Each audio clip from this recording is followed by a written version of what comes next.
Hello, everybody. Welcome back to Storytime with Dog. Today's book is a very special book. You may have read it already or had it read to you when you was a little boy or girl.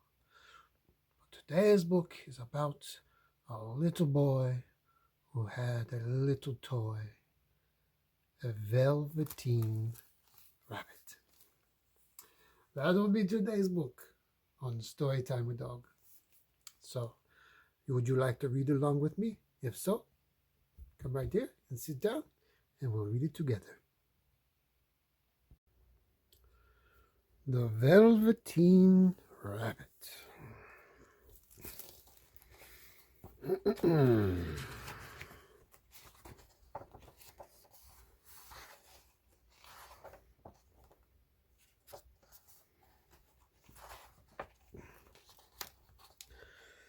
All right.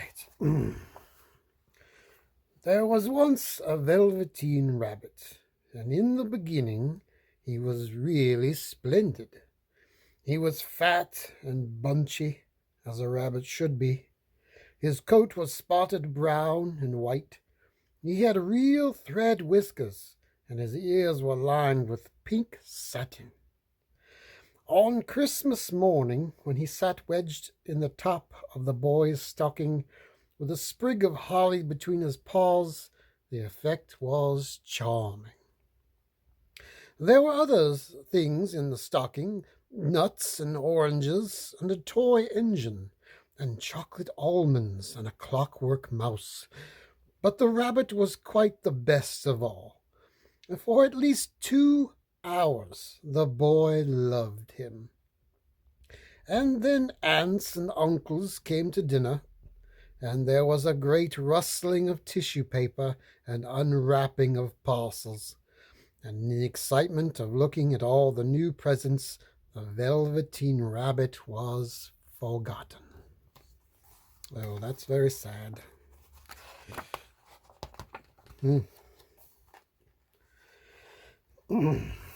For a long time he lived in the toy cupboard or on the nursery floor, and no one thought very much about him. He was naturally shy, and being only made of velveteen, some of the more expensive toys quite snubbed him. The mechanical toys were very superior, and looked down upon everyone else. They were full of modern ideas, and pretended they were real. The model boat, who had lived through 2 seasons and lost most of his paint, caught the tone from them and never missed an opportunity of referring to his rigging in technical terms. The rabbit could not claim to be a model of anything, for he didn't know that real rabbits existed. He thought they were all stuffed with sawdust like himself, and he understood that sawdust was quite out of date and should never be mentioned in modern circles. Even Timothy, the jointed wooden lion, who was made by the disabled soldiers and said have had broader views, put on airs and pretended he was connected with government.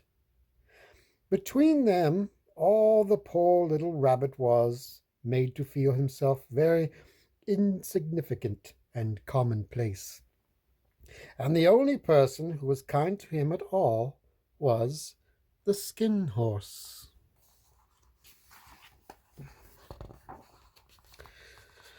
The Skin Horse had lived longer in the nursery than any of the others. He was so old that his brown coat was bald in patches and showed the seams underneath, and most of the hairs in his tail had been pulled out to string bead necklaces.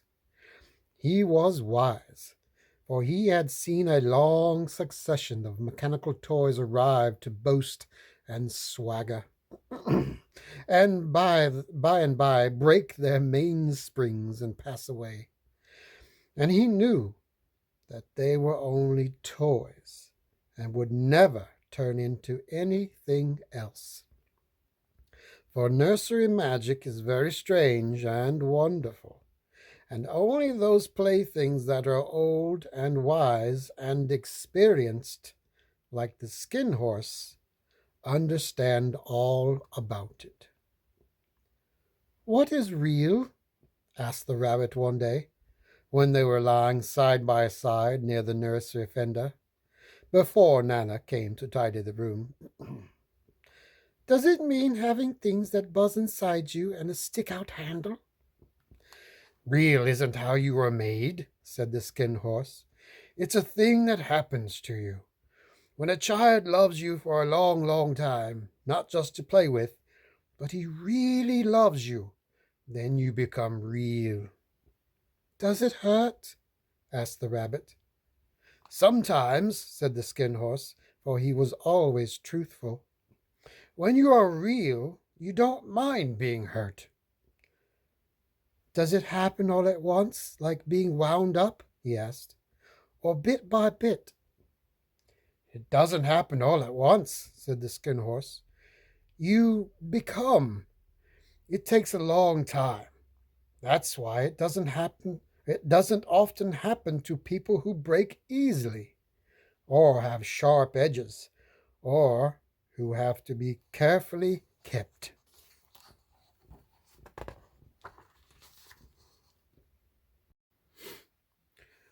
Generally, by the time you are real, most of your hair has been loved off, and your eyes drop out, and you get loose in the joints and very shabby.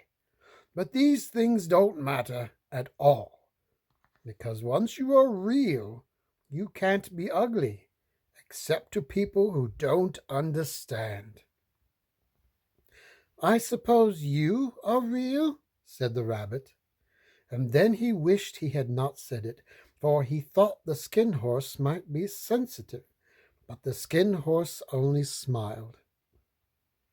"The boy's uncle made me real," he said. "That was a great many years ago. But once you are real, you can't become unreal again. It lasts for always." The rabbit sighed. He thought it would be a long time before this magic called real happened to him.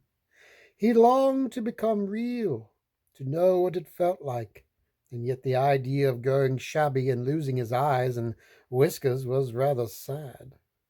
He wished that he could become it without these uncomfortable things happening to him. I bet it sounds horrible to me.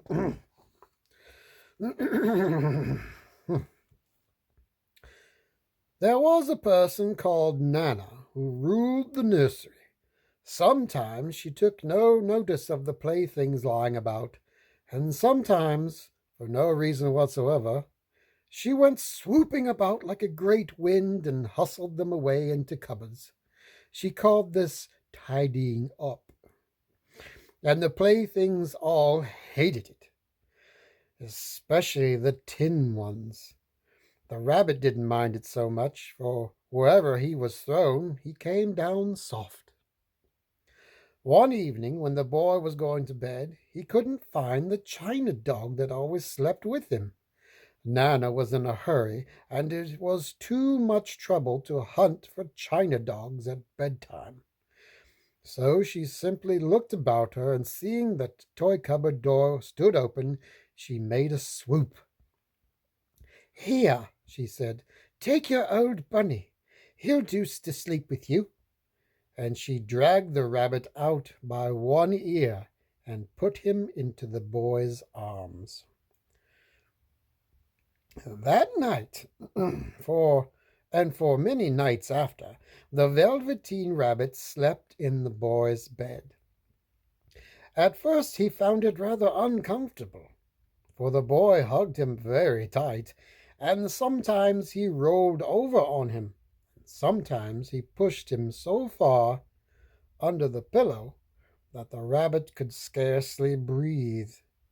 And he missed, too, those long moonlight hours in the nursery when all the house was silent, and his talks with the Skin Horse.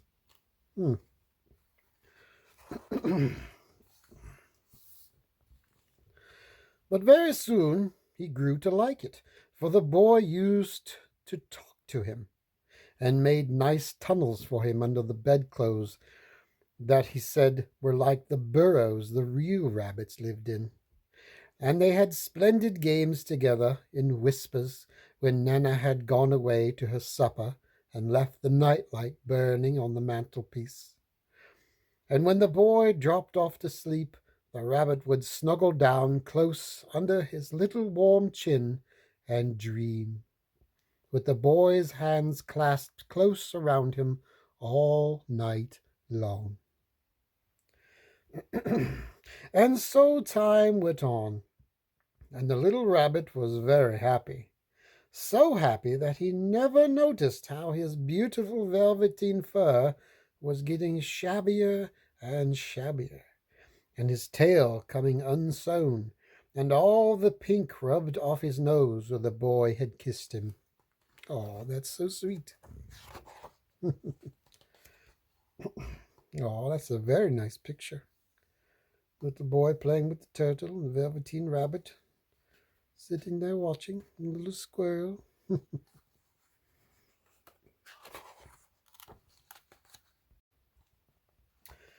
Spring came, and they had long days in the garden, for wherever the boy went, the rabbit went too. He had rides in the wheelbarrow and picnics on the grass, and lovely fairy huts built for him under the raspberry canes behind the flower border. And once, when the boy was called away suddenly to go out to tea, the rabbit was left out on the lawn until long after dusk, and Nana had to come and look for him with the candle because the boy couldn't go to sleep unless he was there. He was wet through with the dew, and quite earthy from diving into the burrows the boy had made for him in the flower bed. And Nana grumbled as she rubbed him off with a corner of her apron.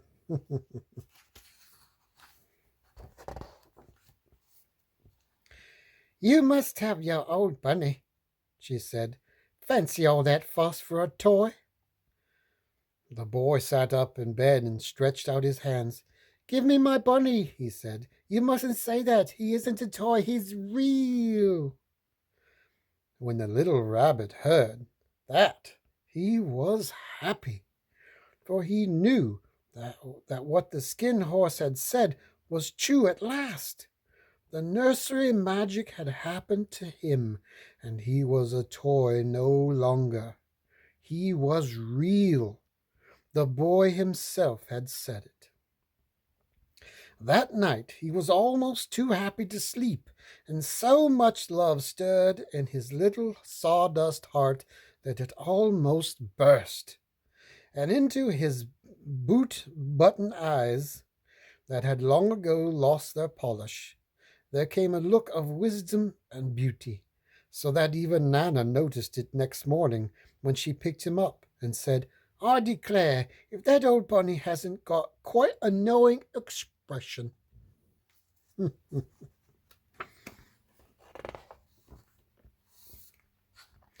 That was a wonderful summer. Near the house where they lived there was a wood, and in the long June evenings the boy liked to go there after tea to play. He took the Velveteen Rabbit with him, and before he wandered off to pick flowers or play at brigands among the trees, he always made the rabbit a little nest somewhere among the bracken, where he would be quite cozy, for he was a kind-hearted little boy, and he liked Bunny to be comfortable.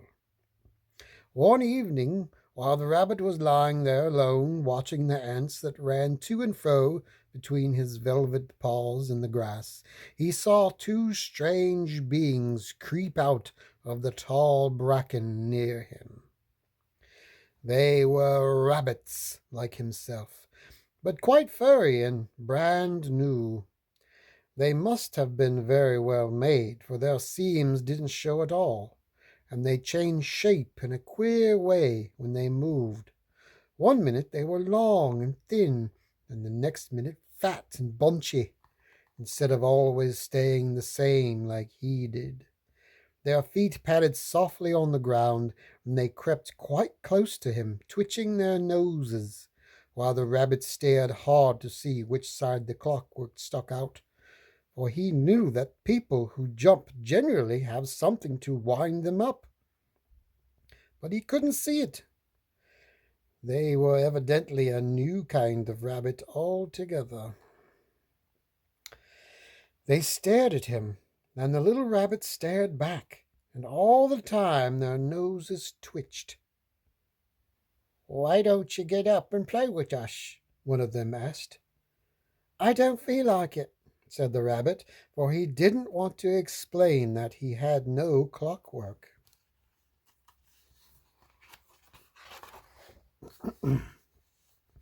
"Oh," said the furry rabbit, "it's as easy as anything." And he gave a big hop sideways and stood on his hind legs.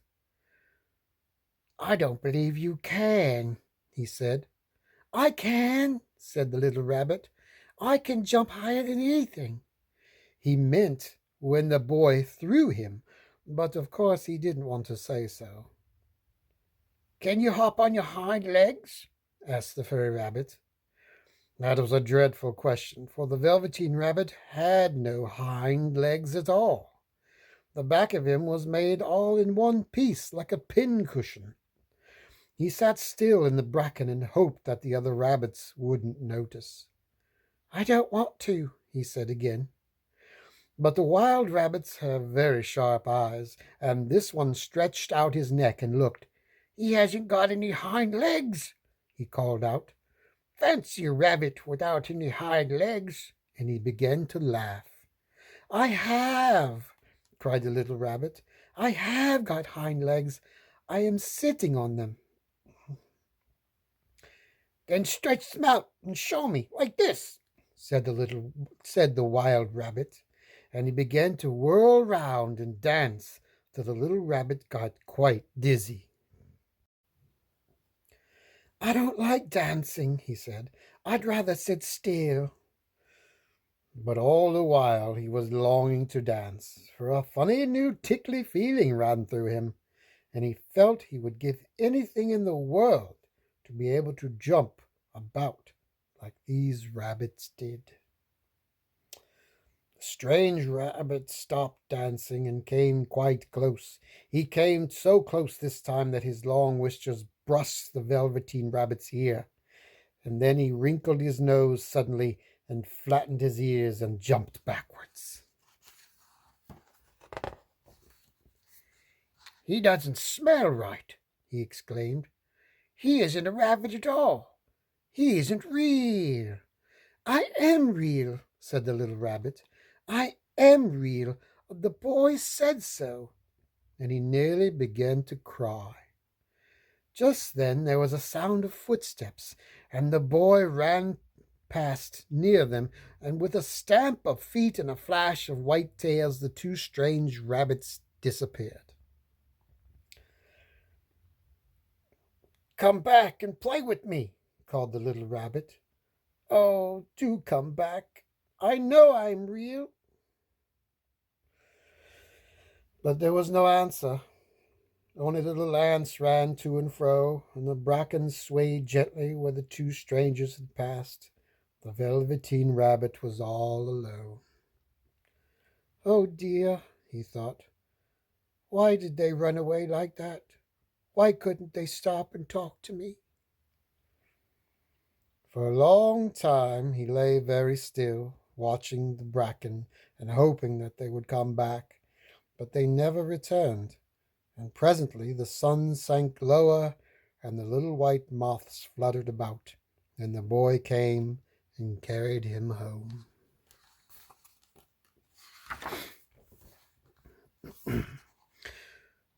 Weeks passed, and the little rabbit grew very old and shabby, but the boy loved him just as much.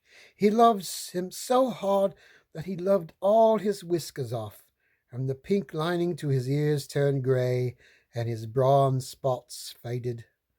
He even began to lose his shape, and he scarcely looked like a rabbit any more, except to the boy. To him, he was always beautiful, and that was all that the little rabbit cared about. He didn't mind how he looked to other people, because the nursery magic had made him real. And when you are real, shabbiness doesn't matter. And then, one day, the boy was ill. His face grew very flushed, and he talked in his sleep, and his little body was so hot that it burned the rabbit when he held him close. Strange people came and went into the nursery, and a light burned all night, and through it all the little Velveteen Rabbit lay there, hidden from sight under the bedclothes, and he never stirred, for he was afraid that if they found him, someone might take him away, and he knew that the boy needed him.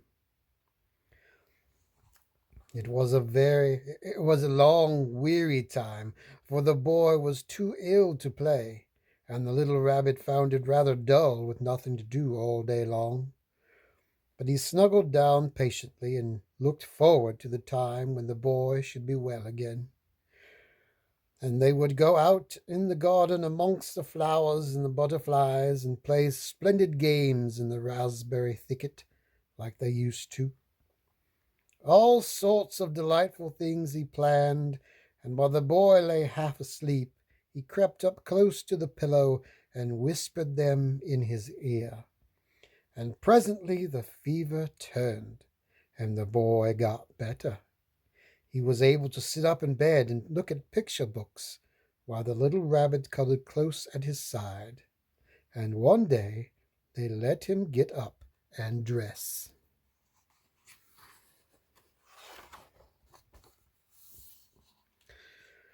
It was a bright, sunny morning, and the windows stood wide open. They had carried the boy out onto the balcony, wrapped in a shawl, and the little rabbit lay tangled up amongst the bedclothes, thinking.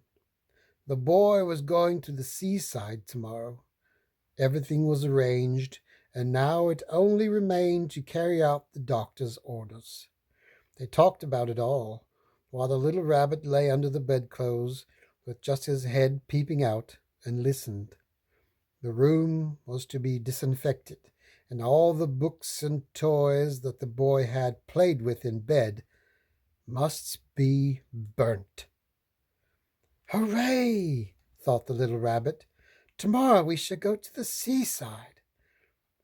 For the boy had often talked of the seaside, and he wanted very much to see the big waves coming in and the tiny crabs and the sand castles. Just then Nana caught sight of him. "How about this old bunny?" she asked. "That?" said the doctor.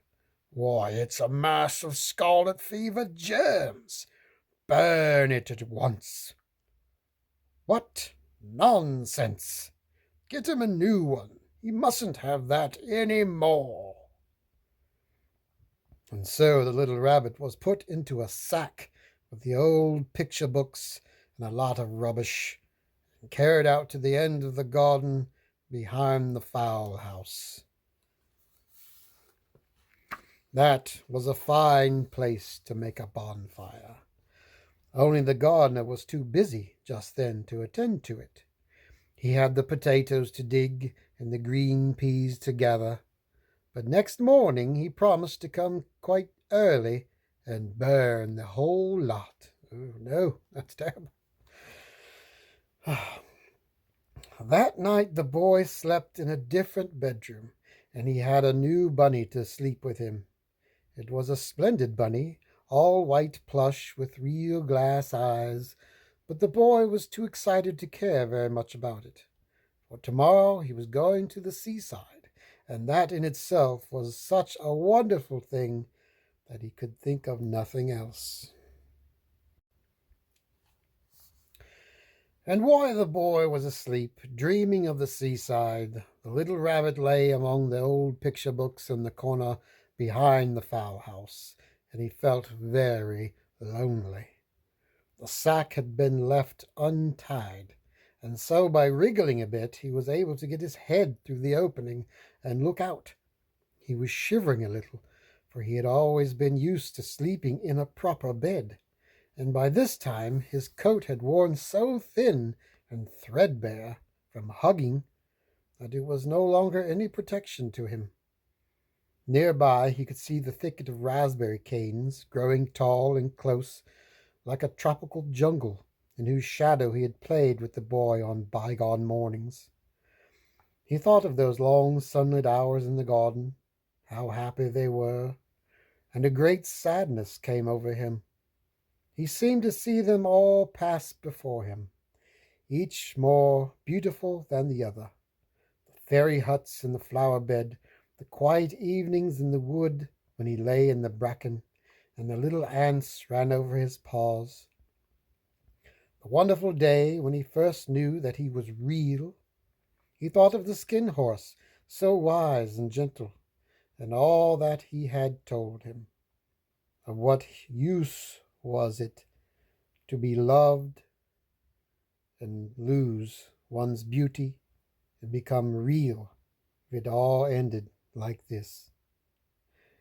And a tear, a real tear, trickled down his little shabby velvet nose and fell to the ground.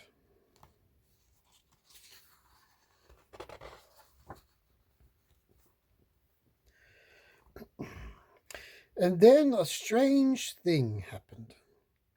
For where the tear had fallen, a flower grew out of the ground, a mysterious flower, not at all like any that grew in the garden. It had slender green leaves the color of emeralds, and in the center of the leaves a blossom like a golden cup.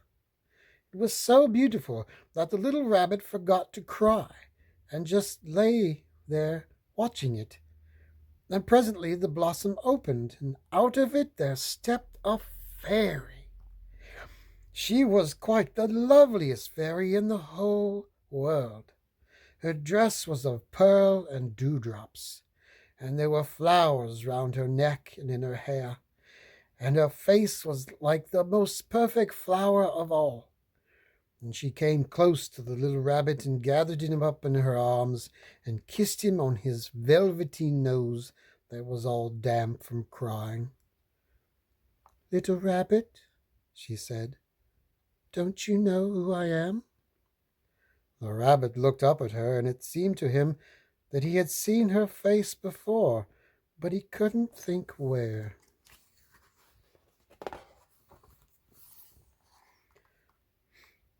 "I am the nursery magic fairy," she said. "I take care of all the playthings that the children have loved.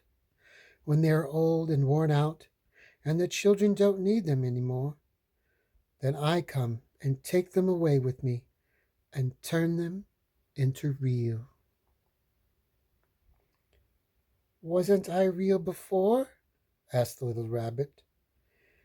"You were real to the boy," the fairy said, "because he loved you. Now you shall be real to everyone." And she held the little rabbit close in her arms and flew with him into the wood.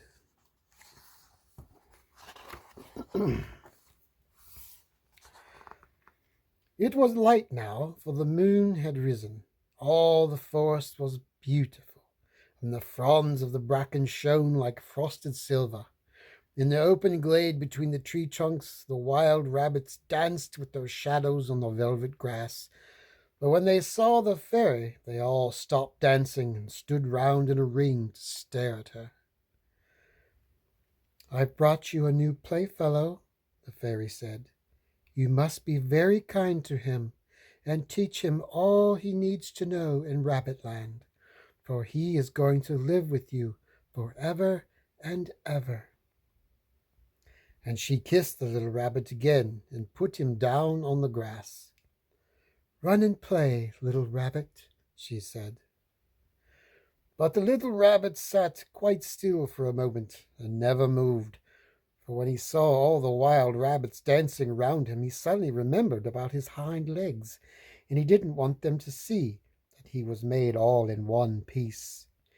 He did not know that when the fairy kissed him that last time, she had changed him altogether, and he might have sat there a long time, too shy to move, if just then something hadn't tickled his nose, and before he thought what he was doing, he lifted his hind toe to scratch it, and he found that he actually had hind legs. Instead of dingy velveteen, he had brown fur, soft and shiny. His ears twitched by themselves, and his whiskers were so long that they brushed the grass. He gave one leap, and the joy of using those hind legs was so great that he went springing about the turf on them, jumping sideways and whirling round as the others did. And he grew so excited that when at last he did stop to look for the fairy, she had gone. He was a real rabbit at last, at home with the other rabbits.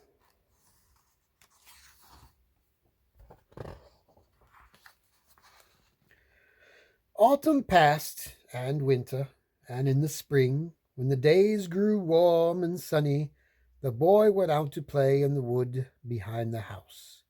And while he was playing, two rabbits crept out from the bracken and peeped at him. One of them was brown all over, but the other had strange markings under his fur, as though long ago he had been spotted, and the spots still showed through. And about his little soft nose and his round black eyes there was something familiar, so that the boy thought to himself, "Why, he looks just like my old bunny that was lost when I had scarlet fever." But he never knew that it really was his own bunny, come back to look at the child who had first helped him to be real.